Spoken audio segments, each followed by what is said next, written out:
لڑکا اترتا ہے، بھاگ کے جا کے ویل چیئر لے کے آتا ہے، ویل چیئر کے اوپر پھر ایک اور لڑکا اس میں سے نکلتا ہے اور نکل کے اس کو اس کے اوپر بٹھاتا ہے، اور اس کے بعد پھر وہ ہاسپٹل چلے جاتے ہیں۔ ہاسپٹل کے فرنٹ کیمرے سے بھی اس کی تصویریں سامنے آ رہی ہیں۔ اب کہا یہ جا رہا ہے کہ جناب یہ 4 لوگ موجود تھے، اور جو ڈیجیٹل شواہد ہیں اس پر پولیس کارروائی کر رہی ہے، اور اس طرح کی دیگر چیزیں جو ہیں وہ چل رہی ہیں۔ لیکن ایک چیز میں آپ کو بتاؤں کہ اس کیس میں 4 ملزم اس وقت منظر عام پہ آئے ہیں۔ ایک ہے حسن،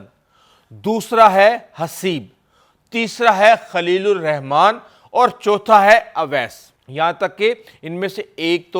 ایک جو چنگچی رکشے اور موٹر سائیکلوں کے جو مکینک ہوتے ہیں ان کا ایک بیٹا ہے، اور دیگر لوگوں کو بھی میں نے دیکھا ہے، کوئی اتنے اچھے گھروں سے تعلق نہیں ہے، لیکن ان میں سے 1 یا 2 لوگوں کا اچھے گھروں سے تعلق ہے۔ اب یعنی کہ اچھے گھروں کا مطلب یہ ہے کہ کھاتے پیتے امیر گھرانے سے تعلق ہے۔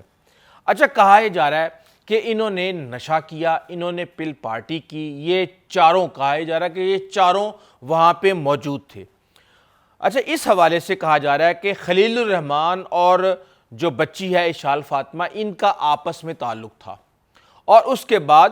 حسیب کو کہا گیا، حسیب نے کہا کہ میرے یہاں پہ ایک گھر خالی ہے، اس کو وہاں پہ لے آؤ،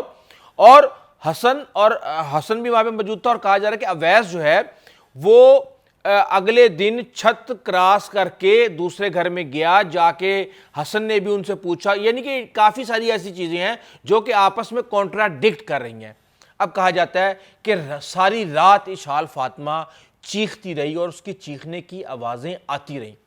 صبح کے وقت جب وہاں پہ ان چاروں میں سے ایک وہاں پہنچا تو کہا جاتا ہے کہ انہوں نے کہا کہ اس کے پیٹ میں درد ہو رہا ہے۔ حقیقت ابھی تو پولیس کی تفتیش میں سامنے آئے گی۔ اب پولیس کی تفتیش میں بھی یہ کہا جا رہا ہے کہ پہلے جو کہا گیا تھا ڈاکٹروں کی طرف سے کہ اس کے ساتھ زیادتی کی گئی ہے، اب جو ہے وہ رپورٹ میں سے تمام تر زیادتی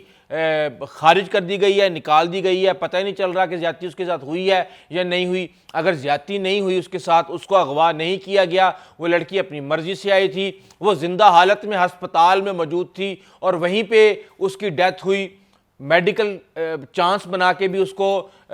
ملزمان کو ریلیف دیا جا سکتا ہے۔ اور اس حوالے سے سوشل میڈیا پہ جتنا بھی شور مچ رہا ہے، چاہے سی ایم مریم نواز اس کے اندر انوالو ہو چکی ہیں، بڑے بڑے جو سٹارز ہیں وہ اشال فاطمہ کے حق میں آوازیں اٹھا رہے ہیں، تو جب چیخوں کی آواز آئی تو انہوں نے کہا کہ ابھی 4-5 بجے کا وقت ہے، 6 بجے کا تو 2 گھنٹے ذرا گزر جاتے ہیں، تو پھر ہم اس کو کسی ہسپتال میں چھوڑ دیتے ہیں۔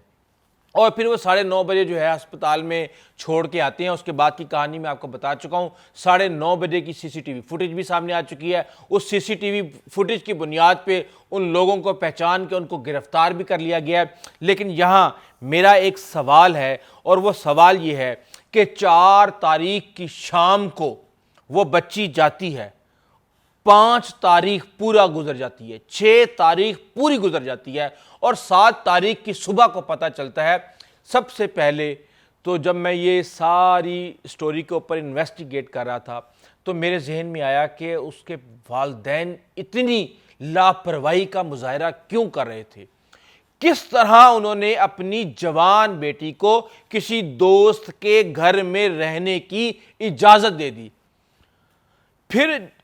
2 دن تک کسی پولیس کو انوالو نہیں کیا گیا، کسی کو انوالو نہیں کیا گیا۔ کیا ماضی میں بھی اس طرح کے واقعات ہوتے رہے کہ وہ گئی اور پھر وہ واپس آ گئی، جبکہ جو اس کی دوست تھی اس نے واضح طور پہ اگلے دن کہہ دیا تھا کہ اشال فاطمہ میرے گھر نہیں آئی، اور پھر جو ملزم ہیں انہوں نے زیادتی کی یا میٹنگ کی یا نشے کی کوئی پارٹی کی، پل پارٹی کی، یا کچھ بھی کیا،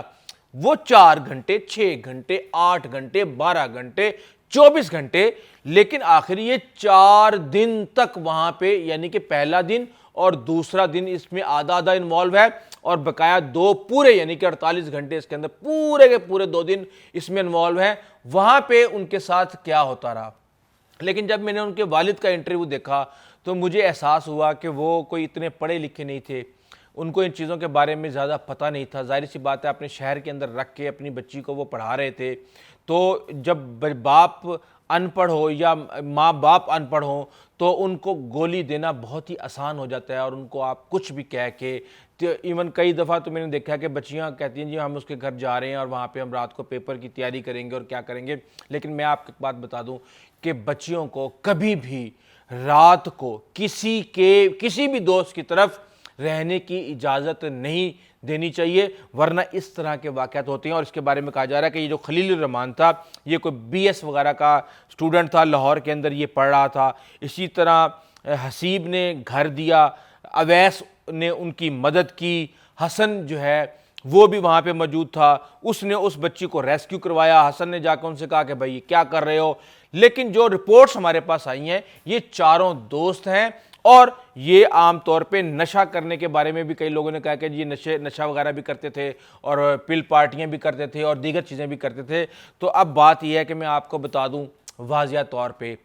کہ انمول پنکی کا کیس ہمارے سامنے آ چکا ہے۔ اس وقت کیا کھانے پینے کی چیزوں میں ملاوٹ ہوگی جو اس وقت نشے کے اندر ملاوٹ کی جا رہی ہے۔ اب میں نے جب دیکھا کہ پنکی نے فارمولہ بنا لیا، اس کا فارمولے کے بارے میں نے جب انویسٹیگیٹ کیا تو پتہ چلا کہ 200 گرام پیور ہیروئن کے اندر وہ ایفیڈرین ملا رہی ہے